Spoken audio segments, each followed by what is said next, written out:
السلام علیکم دوستو، ایک بار جبرائیل علیہ السلام نبی کریم صلی اللہ علیہ وآلہ وسلم کے پاس آئے تو آپ صلی اللہ علیہ وآلہ وسلم نے دیکھا کہ جبرائیل علیہ السلام کچھ پریشان ہے۔ آپ صلی اللہ علیہ وآلہ وسلم نے فرمایا جبرائیل کیا معاملہ ہے کہ آج میں آپ کو غمزدہ دیکھ رہا ہوں؟ تو جبرائیل علیہ السلام نے عرض کی اے محبوب، کل میں اللہ پاک کے حکم سے جہنم کا نظارہ کر کے آیا ہوں، اس کو دیکھنے سے مجھ پہ غم کے آثار نمودار ہو رہے ہیں۔ نبی کریم صلی اللہ علیہ وسلم نے فرمایا کہ جبرائیل مجھے بھی جہنم کے حالات بتاؤ۔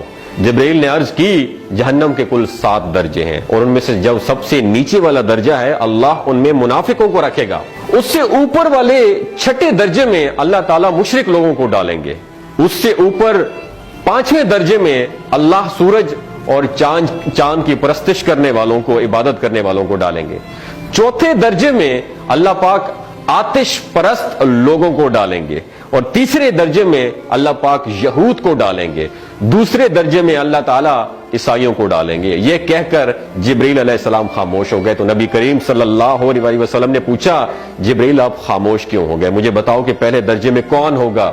جبرائیل علیہ السلام نے عرض کیا کہ اے اللہ کے رسول، پہلے درجے میں اللہ پاک آپ کی امت کے گناہگاروں کو ڈالیں گے۔ جب نبی کریم صلی اللہ علیہ وسلم نے سنا کہ میری امت کو بھی جہنم میں ڈالا جائے گا تو آپ بے حد غمگین ہو گئے اور آپ نے اللہ کے حضور دعائیں کرنا شروع کر دی۔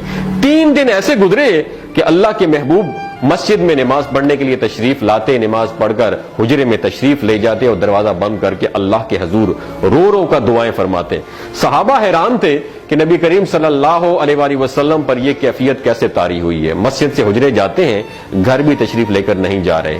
جب 3را دن ہوا تو سیدنا ابو بکر صدیق رضی اللہ تعالیٰ عنہ سے رہا نہیں گیا، وہ دروازے پر آئے اور دستک دی اور سلام کیا لیکن سلام کا جواب نہیں آیا۔ آپ روتے ہوئے سیدنا عمر رضی اللہ تعالیٰ عنہ کے پاس آئے اور فرمایا کہ میں نے سلام کیا لیکن سلام کا جواب نہیں پایا، لہٰذا آپ جائیں، ہو سکتا ہے آپ کو سلام کا جواب مل جائے۔ آپ گئے تو آپ نے 3 مرتبہ سلام کیا لیکن سلام کا جواب نہ آیا۔ حضرت عمر رضی اللہ تعالیٰ عنہ نے سلمان فارسی کو بھیجا لیکن پھر بھی سلام کا جواب نہیں آیا۔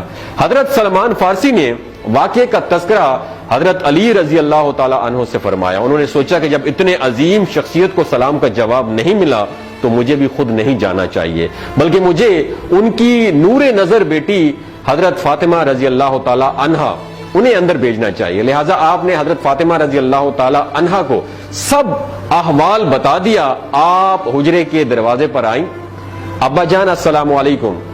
بیٹی کی آواز سن کر محبوب کائنات اٹھے، دروازہ کھولا اور سلام کا جواب دیا۔ ابا جان یہ آپ پر کیا کیفیت ہے کہ 3 دن سے آپ یہاں پہ تشریف فرما ہے؟ نبی کریم صلی اللہ علیہ وسلم نے فرمایا کہ جبرائیل نے مجھے آگاہ کیا ہے کہ میری امت بھی جہنم میں جائے گی۔ فاطمہ بیٹی، مجھے اپنی امت کے گناہگاروں کا غم کھائے جا رہا ہے اور میں اپنے مالک سے دعائیں کر رہا ہوں کہ اللہ ان کو معاف کر دے اور جہنم سے بری کر دے۔ اور یہ کہہ کر پھر آپ سجدے میں چلے گئے، رونا شروع کر دیا، یا اللہ میری امت کے گناہگاروں پر رحم کر، ان کو جہنم سے آزاد کر کے اتنے میں حکم آ گیا وَلَسَوْفَ يُعْتِيكَ رَبُّكَ فَتَرْضَىٰ، اے میرے محبوب غم نہ کر، میں تم کو اتنا عطا کروں گا کہ آپ راضی ہو جائیں گے۔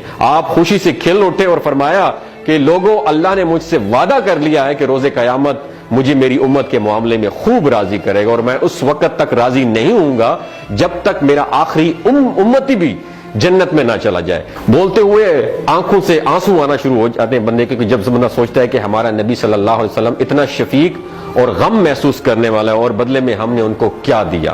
آپ کا 1 سیکنڈ اس ویڈیو کو دوسرے لوگوں تک پہنچانے کا سورس ہے۔ میری آپ سے عاجزانہ اپیل ہے کہ لا حاصل اور بے مقصد پوسٹیں ہم شیئر کرتے رہتے ہیں، لیکن آج اپنے نبی کی رحمت کا یہ پہلو کہیں ہم سے مس نہ ہو جائے۔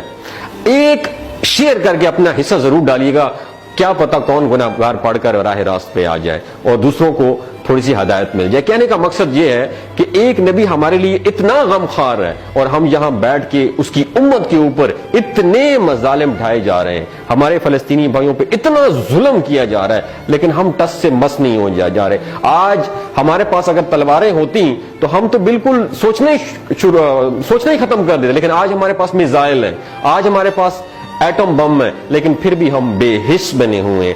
اللہ تعالی ہمیں ہدایت نصیب فرمائے، اللہ تعالی